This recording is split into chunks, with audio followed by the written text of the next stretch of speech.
Financial inclusion, जिसके पास खाने के लिए न रोटी हो न सिर पर छप्पर हो, उसके लिए बैंक खाते की क्या जरूरत है। जब पैसा ही नहीं है तो खाते का क्या करेंगे ये लोग। ऐसे ही कुछ सवाल हैं जो मोदी सरकार से पूछे।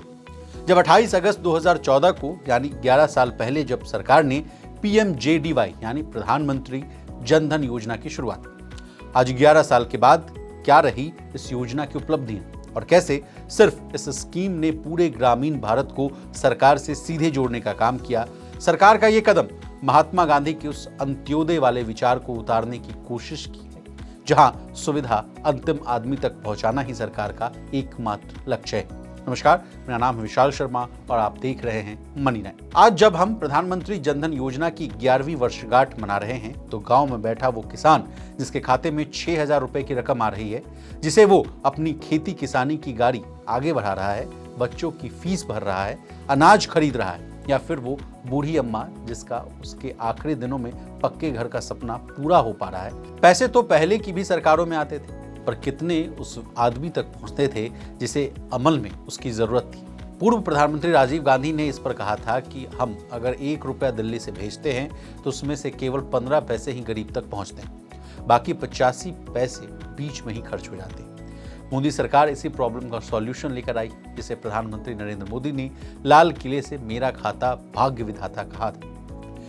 यही था प्रधानमंत्री जन धन योजना। जन धन योजना ने गरीबों और हाशिए पर खड़े लोगों को पहली बार एहसास दिलाया कि वो भी इस देश की अर्थव्यवस्था का हिस्सा है। सोचिए, जहां पहले खाता खुलवाने के लिए हजारों चक्कर और बड़े बड़े पेपर वर्क्स करने पड़ते थे, वहीं अब एक गरीब किसान, दिहाड़ी मजदूर, रेहड़ी पटरी वाला, यहाँ तक कि घर में रहने वाली एक घरेलू महिला जो एक छोटे से छोटे काम के लिए भी अपने घर के मर्दों पर निर्भर थी, आज उसके पास भी अपना जीरो बैलेंस अकाउंट है।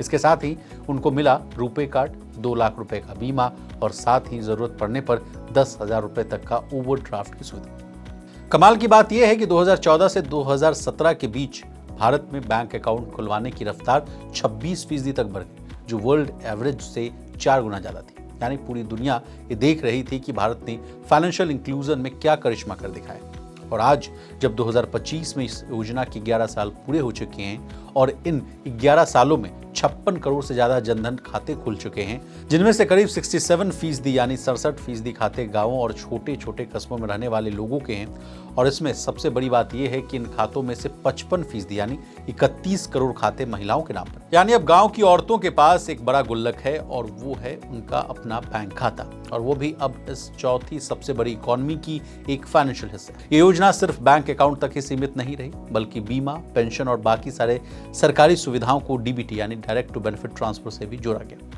अब जरा डीबीटी की ही बात कर लेते हैं। तो इससे पहले जब सरकार किसानों या मजदूरों के लिए किसी स्कीम का पैसा देती थी, तो पहले बिचौलिए उस पैसे में सेंध मार लिया करते थे, लेकिन जनधन खातों की वजह से अब पैसा सीधे लाभार्थी के खाते में जाता है। इसे कहते हैं डीबीटी यानी डायरेक्ट बेनिफिट ट्रांसफर।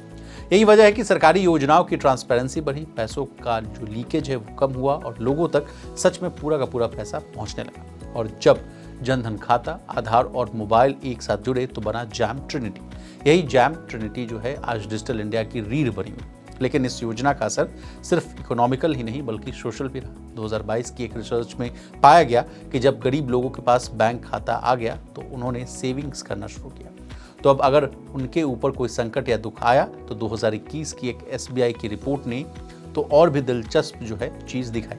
जहां ज्यादा जनधन खाते खुले वहां क्राइम रेट कम हुआ और शराब, तंबाकू जैसी चीजों की खपत भी घटी।